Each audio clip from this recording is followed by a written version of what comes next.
والسلام على خاتم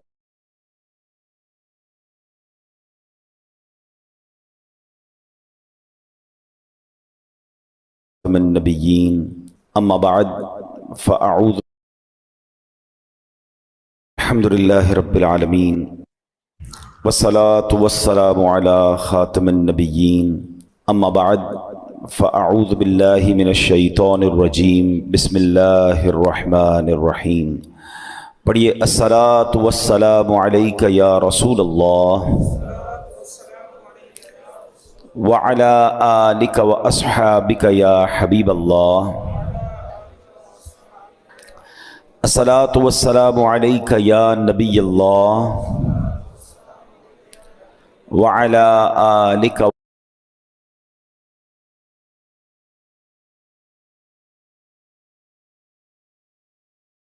وَأَصْحَابِكَ يَا نور اللہ۔ سرکار دو عالم صلی اللہ تعالیٰ علیہ وسلم کا فرمان آیا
شان ہے جس کا مضمون ہے جو کوئی شخص جمعہ کے دن 200 بار درود پاک پڑھے اس کے 200 برس کے گناہ معاف کرے۔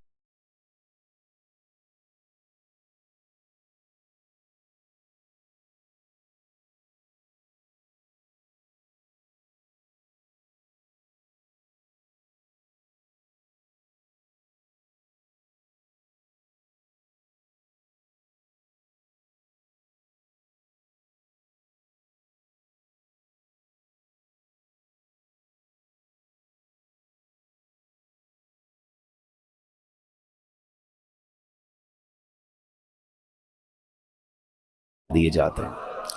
ایک بار محبت کے ساتھ درود پاک پڑھ لیں۔ صلو علی الحبیب صلی اللہ تعالی علی محمد صلی اللہ علیہ وسلم۔ آج سے انشاءاللہ ایک سیریز جو ہے ہمارے بیانات کی ہو کہ ہم ایک ٹاپک کے تحت بیان سنتے چلے جائیں اور ہم سب انشاءاللہ کچھ سیکھیں۔ ہم انشاءاللہ قرآن سے ہی کچھ سیکھنے کی کوشش کریں گے اور انشاءاللہ اس کی برکتیں حاصل کریں گے۔ قرآن کریم فرقان حمید کی تو کیا شان ہے۔ انشاءاللہ آج کچھ قرآن پاک کی جو تاثیر ہے، انشاءاللہ اس پروگرام میں ہم قرآن پاک کی ان آیتوں کے بارے میں بھی جانیں گے جس میں رب عز و جل نے ایمان والوں سے ڈائریکٹلی بات کی ہے۔ آپ کو پتہ ہے قرآن میں more than 6600 آیات ہیں، مگر 89 آیتیں وہ ہیں اپروکسیمیٹلی جس میں اللہ کریم نے ہم سب سے براہ راست بات کی ہے۔ یا ایھا الذین آمنو کہہ کر، اے ایمان والو کہہ کر اللہ نے مجھ سے اور آپ سے کیا بات کی ہے، کم از کم وہ تو ہم جان لیں۔ تو انشاءاللہ قرآن کی باتیں ہمارا جو ٹاپک ہوگا اس میں ہم یہ آیتیں بھی کور کریں گے۔ تقریباً قرآن پاک میں 100 کے قریب واقعات ہیں، اسٹوریز آف قرآن ہیں، ہم انشاءاللہ وہ بھی گریجولی کور کریں گے۔ ویسے میں مشورہ دوں گا، یہ بیان تو ظاہر ہے کہ اللہ نے چاہا مہینوں چلتے رہیں گے اور اس میں جا کے چیزیں جا کے کور ہوں گی، لیکن اگر آپ واقعی قرآن کے ایسنس کو لینا چاہتے ہیں تو ان دو چیزوں کو پڑھ لیں۔ 89 قرآن کی آیتیں جس میں اللہ نے ڈائریکٹلی مجھ سے اور آپ سے بات کی ہے، اور قرآن کے 100 واقعات۔ اچھا، ان دونوں کو الحمدللہ علماء کرام نے ہمارے لیے آسان کر کے قرآن سے ایکسٹریکٹ کر کے الگ کتابیں دے دی ہیں۔ ایک کتاب کا نام ہے اے ایمان والو، یہ کتاب بھی آپ dawatIslami.net سے فری ڈاؤن لوڈ کر سکتے ہیں، اور ایک کتاب کا نام ہے عجائب القرآن غرائب القرآن، یہ قرآن کے واقعات ہیں۔ یہ دونوں کتابیں بہت بڑی نہیں ہیں. اگر آپ روز آدھا گھنٹہ دے دیں تو ایک آیت پڑھ لیں, ایک واقعہ پڑھ لیں, آپ انجوائے بھی کر رہے ہوں گے, قرآن انڈرسٹینڈ بھی کر رہے ہوں گے, قرآن کا میسج ڈائریکٹلی لے رہے ہوں گے. ہم نے آپ کی آسانی کے لیے الحمدللہ یہ دونوں پروگرام, یہ دونوں چیزیں یوٹیوب پر بھی بیان کر کے ہم نے ڈال دی ہیں. اگر اس کو وہاں سرچ کرنا ہے تو ایک پروگرام مدنی چینل پر ہوا تھا جس کا نام ہے ایک قصہ ہے قرآن سے, جس میں قرآن کے واقعات ہیں. اگر آپ سرچ کریں گے تو آپ کو قرآن کے سارے واقعات مل جائیں گے. 15 منٹ کا ایک واقعہ ہوگا, اس کا میسج آپ سن سکتے ہیں, بچوں کو بٹھا کے سنا سکتے ہیں. اور سیکنڈ ہمارا پروگرام تھا جس کا نام تھا اللہ کا پیغام مومنوں کے نام, جس میں یہ اے ایمان والوں آیتیں, وہ بھی آپ سرچ کر سکتے ہیں. تو بہرحال اللہ کرے کہ ہم قرآن پڑھنے والے, قرآن سمجھنے والے بنیں. آج قرآن کتنی تاثیر رکھتا ہے, آج جو ٹاپک ہے قرآن کتنا امپیکٹ ڈالتا ہے, قرآن کیا کمال کی کتاب ہے, اس بارے میں انشاءاللہ چند باتیں میں عرض کرتا ہوں. حضرت جبیر بن مطعم رضی اللہ تعالیٰ عنہ صحابی رسول ہیں.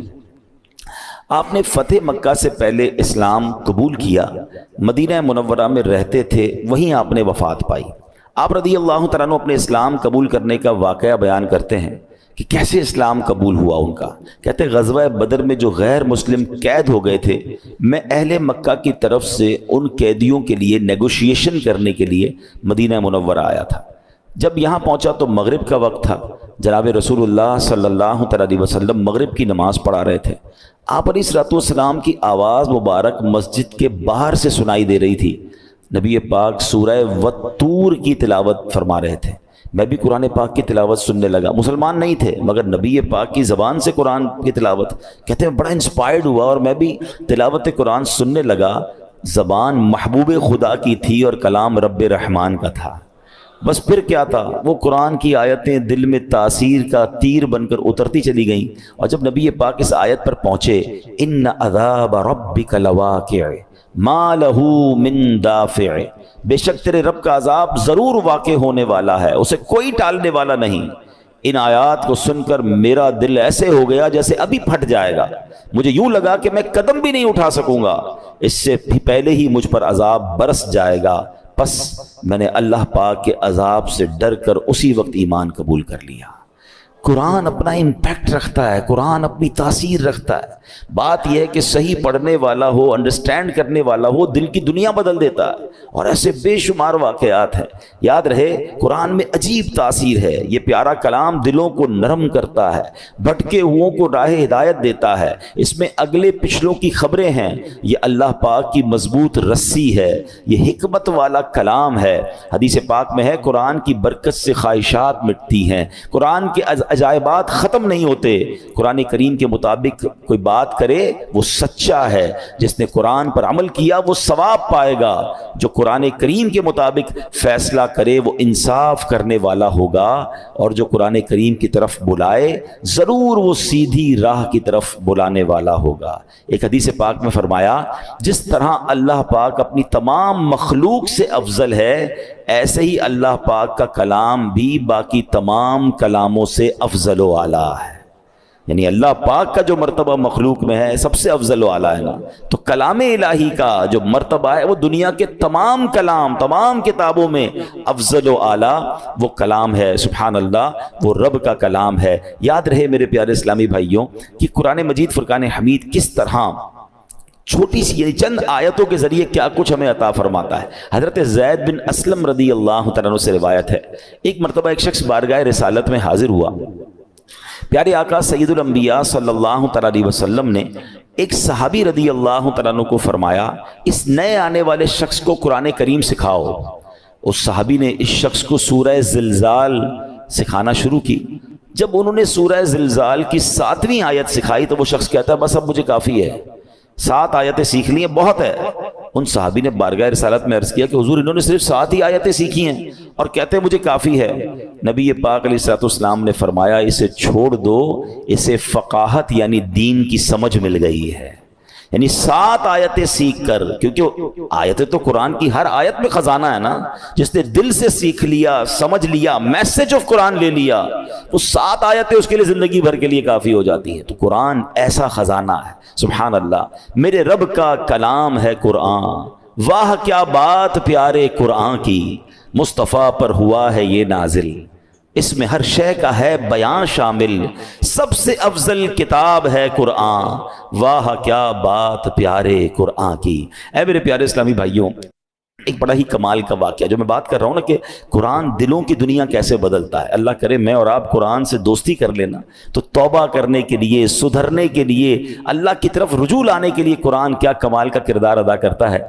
حضرت ابو ہاشم رحمۃ اللہ تعالی علیہ فرماتے ہیں، ایک مرتبہ میں بصرہ جانے کے لیے ایک کشتی میں سوار ہوا، اس کشتی میں ایک مرد بھی تھا، اس کی کنیز بھی تھی، ان کا پلان کچھ اور تھا۔ برے بات پیارے قرآن کی۔ اے میرے پیارے اسلامی بھائیوں، ایک بڑا ہی کمال کا واقعہ جو میں بات کر رہا ہوں نا کہ قرآن دلوں کی دنیا کیسے بدلتا ہے۔ اللہ کرے میں اور آپ قرآن سے دوستی کر لینا تو توبہ کرنے کے لیے، سدھرنے کے لیے، اللہ کی طرف رجوع لانے کے لیے قرآن کیا کمال کا کردار ادا کرتا ہے۔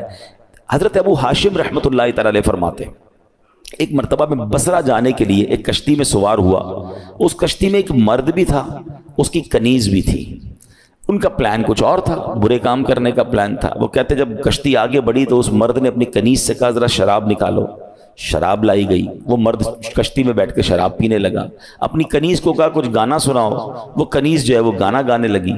اب تھوڑی دیر بعد انہوں نے مجھے دیکھا، ابو ہاشم رحمۃ اللہ تعالیٰ کہتے کہ آپ یہ گانا گا رہی ہے، آپ کے پاس اس سے اچھی کوئی چیز ہے؟ وہ اللہ والے تھے، انہوں نے ان کے سامنے قرآن پڑھنا شروع کیا۔ اب قرآن میں جو ردھم ہے، قرآن میں جو خوبصورتی ہے، قرآن جو دلوں کو امپیکٹ ڈالتا ہے، کیا خوبصورت آیتوں کو انہوں نے انتخاب کیا۔ انہوں نے قرآن پاک کی، سبحان اللہ، کون سی سورہ پڑھی؟ سورہ تکویر۔ یہ ہلا دیتی ہے سورت، اگر سمجھ کے پڑھے نا بندہ کہ جس میں کس طرح قیامت کا رب نے بیان کیا۔ 30ویں پارے میں یہ سورت ہے، آپ نے تلاوت شروع کر دی، اذا الشمس کورت وَإِذَا النُّجُومُ انْكَدَرَتْ وَإِذَا الْجِبَالُ سُيِّرَتْ۔ ترجمہ کیا ہے اس کا؟ جب سورج کو لپیٹ دیا جائے گا اور جب تارے جھڑ پڑیں گے اور جب پہاڑ چلائے جائیں گے۔ ان آیات کو سن کر وہ شخص رونے لگا، جو شراب پی رہا تھا وہ فوراً کپ کپی طاری ہو گئی، رونے لگا۔ حضرت نے جب یہ آیت تلاوت کی، وَإِذَا الصُّحُفُ نُشِرَتْ، اور جب نامہ اعمال کھولے جائیں گے تو وہ کہنے لگا اے کنیز، میں تجھے اللہ پاک کی رضا کے لیے آزاد کرتا ہوں، اس شراب کو بہا دو۔ پھر اس نے مجھے قریب بلایا اور کہنے لگا میرے بھائی تم کیا کہتے ہو، کیا اللہ پاک میری توبہ قبول فرمائے گا؟